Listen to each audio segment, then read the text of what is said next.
From Wish TV and the All Indiana Podcast Network, this is the News 8 Daily 8 Podcast, a Wish TV News 8 update. Hi, this is Hannah Mordeau, and this is a special edition of your News 8 Daily and Daybreak Drive-In for Monday, January 19th.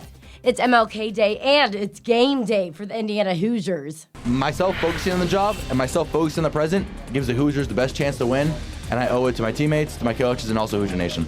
We'll have all the game day prep and hear from the coaches and to Anthony Calhoun in Miami. Coming up, first though, the weather here, nothing like Miami. It is frigid, freezing, and we have flurries outside too.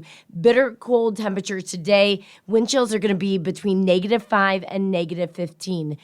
So bundle up.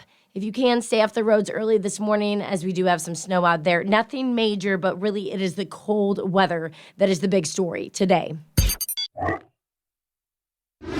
The Indiana Hoosiers have a chance to win the college football national championship for the first time in IU's history. The number 1 ranked Hoosiers are in Miami, getting ready to kick off against the number 10 ranked Miami Hurricanes. Sports director Anthony Calhoun is in Miami and talked to both of the head coaches. Hey guys, yeah, thanks a lot. Here we are in South Florida getting ready for that big-time showdown coming up tonight between IU and Miami with one thing on the line. The winner will be the national champs. We all know the story about Indiana, number 1 team in the country, undefeated on the year. And a win tonight against Miami will give IU its first ever national title in college football. As far as the two teams, no doubt they are ready to go. They know what is at stake tonight here in South Florida. As far as the two head coaches, well, they spent some time with the media yesterday on Wish TV. We brought that press conference to you live here on Daybreak. Of course, Curt Cignetti, the head coach of your Hoosiers, and Mario Cristobal, the head coach of this Hurricane team that will take on IU in their own backyard. They come in riding a 7-game winning streak overall. As far as the Hoosiers, Curt Cignetti was asked on Sunday just how special it has been coaching this great group in Bloomington. It is a close team, and I've witnessed quite a bit of sentimentalism throughout the week from some of our seniors who we've been with quite a long time. I think it's time to sharpen the saw now, throw those warm fuzzies out the door, that sentimentalism. It's time to go play a game against a great opponent. We got to have a sharp edge going into this game, and you don't go to war with warm milk and cookies. I think it was that. I think it was all internally driven, and proud of them for that. But I think that there's an appetite and there's an acknowledgement that there's a lot more improvement to be had and to be made. And I think that we've worked really hard over the course of the playoffs to continually get better.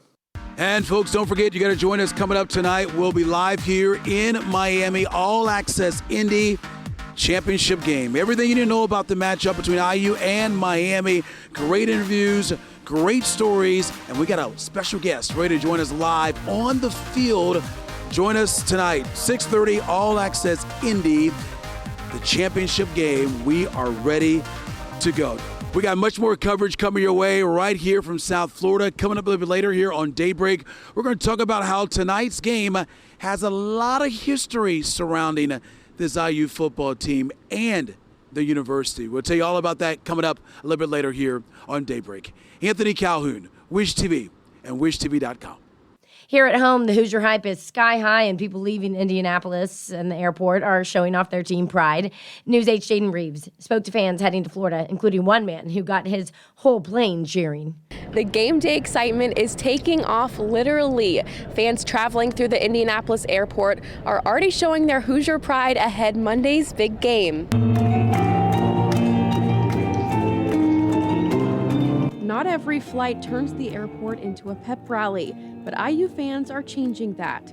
One Hoosier, John Armington, went viral overnight on social media for rallying the passengers on his flight. Ladies and gentlemen, my name is John, and I like to have fun everywhere I go.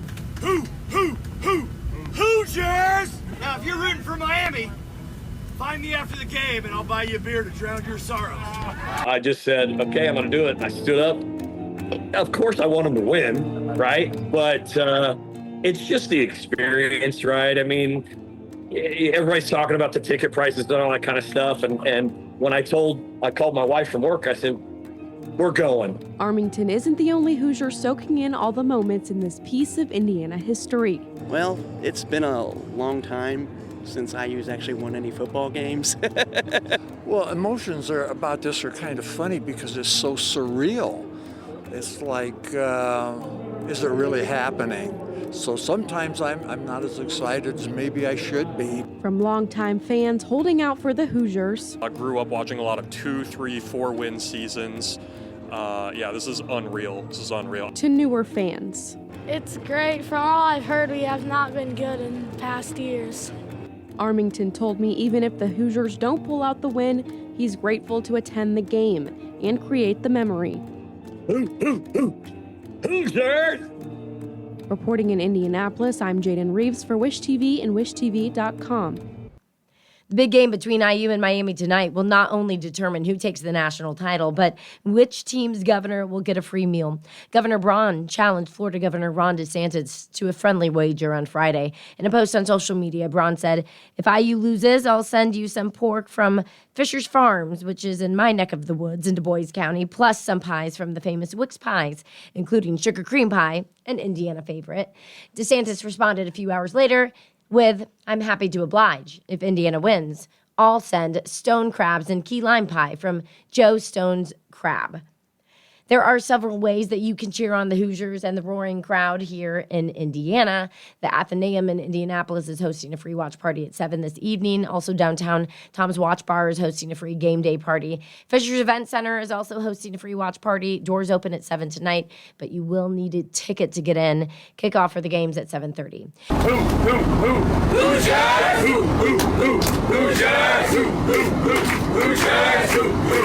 Hoosiers! Hoosier hysteria is even taking over the skies. IU posted this video on their social media yesterday. Shows the IU cheerleaders, the Marching 100, and fans cheering on the team just before they landed in Miami. By the way, the IU cheerleaders posted they finished in the top 10 in their championship competition over the weekend. A popular bar in Bloomington is warning fans not to camp outside ahead of the IU game due to the cold temperatures. Upstairs Pub made the warning on social media in a post overnight. Post says, "We do ask that people put their safety first this evening. Tonight's temps are going to be dangerously cold overnight. Those conditions will put people who choose to try to camp at risk for exposure. Because of that fact, we're asking you to please not camp overnight.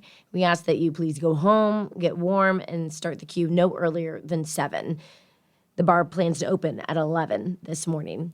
IU fans are hoping to give Hoosiers a sense of home field for the big game, even though the game is at the Hurricanes home stadium. Cream and Crimson held a pep rally for fans at Miami Beach at the Convention Center yesterday afternoon. Marching 100 performed with the cheerleaders and the dance team to hype up the crowd. Even Hoosier the Bison was there. It's amazing to see. We see that in Indiana, but to see it across the country, I saw it at the Rose Bowl, I saw it at the Peach Bowl, and now see it here in Miami, it's totally unbelievable. So happy to be here. This is unbelievable. I'm a South Florida native, but I did go to Indiana University and graduated class of 06. Cannot believe we're in the national championship game. Couldn't be more excited. Go IU, fight, fight, fight. According to the Miami Herald, the championship game and events like this bring an estimated economic impact of at least $300 million to the city. Okay, watch Wish TV Daybreak this morning. We'll have much more coverage from Miami, live with Andrew Chernoff, and a story about holy water, hope, and the Hoosiers, all here on Daybreak. Happening today, many schools are off in honor of Martin Luther King Jr. Day, and there are several ways to celebrate. Indiana State Museum will honor MLK Day with live performances, activities, curator chats, and a chance for you to look at the original copies of the Emancipation Proclamation and 13th Amendment. The Idle Jorg Museum will be offering a community drum circle performance and hands-on activities. Admission is free. Indianapolis Zoo and Children's Museum also have free admission today. And tonight at the 7 o'clock at the Madam Walker Legacy Center, it's hosting its 44th annual MLK Day of celebration. For a full list of events, head to wishtv.com. Indiana's best political team says bringing the Chicago Bears to Indiana could bring a huge economic benefit to the state, but we're a long way from making it happen. News 8's government reporter Garrett Berquist has more on this week's episode of All Indiana Politics. The state Senate is now considering a bill to establish a Northwest Indiana Stadium Authority. The bill's author says it sets up a framework for discussions to bring the Chicago Bears to Indiana. Our All Indiana Politics panel tells me that's a critical step, but it won't be an easy win. Oh, I think it's critical. I mean, I think you have to have these vehicles in place by which to accomplish these issues. I mean, and you've seen that over the years with various attracting of sports and sports organizations and the agencies coming. What I think, looking at this too from the perspective is, this is such a win for Northwest Indiana, and it is such a win for Mayor McDermott, the mayor of Hammond. When you think about him, he is one of the best salesmen for his town. He is so incredibly tied in. He basically, lives and breathes Hammond. And I just think it is a win for Northwest Indiana. And it's really an economic engine that would benefit that part of the state. In Indianapolis, we tend to just think central Indiana. But when you get out of central Indiana and you head up to Northwest Indiana, it is such an economic driver, and I think has real broad appeal. Mario, how would you rate the chances at this point that the Bears do in fact move to Northwest Indiana? Unfortunately, I don't mean to be a Debbie Downer, okay? I think the Bears are using this as a mechanism of trying to get Chicago to give them a better deal on a stadium deal.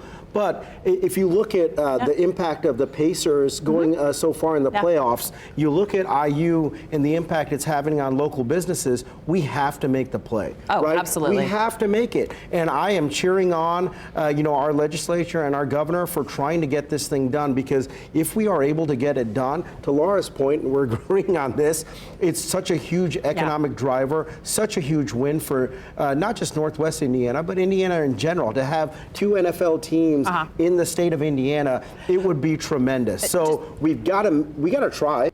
You can see in-depth discussion of issues just like that every Sunday on All Indiana Politics. It airs at 9:30 in the morning, only on Wish TV. I'm Garrett Bergquist for Wish TV and WishTV.com.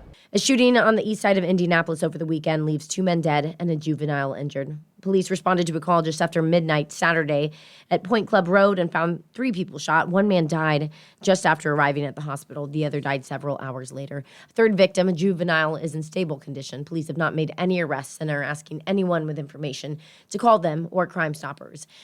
In Monroe County, 2 people are dead and a person of interest is in custody after a fire near Bloomington. The Monroe County Sheriff's Office says it happened just after 2:30 yesterday morning at a house on East Anderson Road. Deputies say someone crashed a vehicle into someone's home in the garage. It caught on fire. Crews responded and rescued 2 people from the house, sending them to the hospital. 2 other people died in the fire. Investigators say they caught the person who started the fire, finding them in the woods around the home. That person was also taken to the hospital for burns. Investigators say charges are pending in the case, but they have not been filed yet. President Trump is issuing warnings to European leaders over the weekend, saying that he will impose 10% tariffs on countries that don't support his goal to annex Greenland. The European Union held an emergency meeting on Sunday to come up with a response. John Lawrence reports.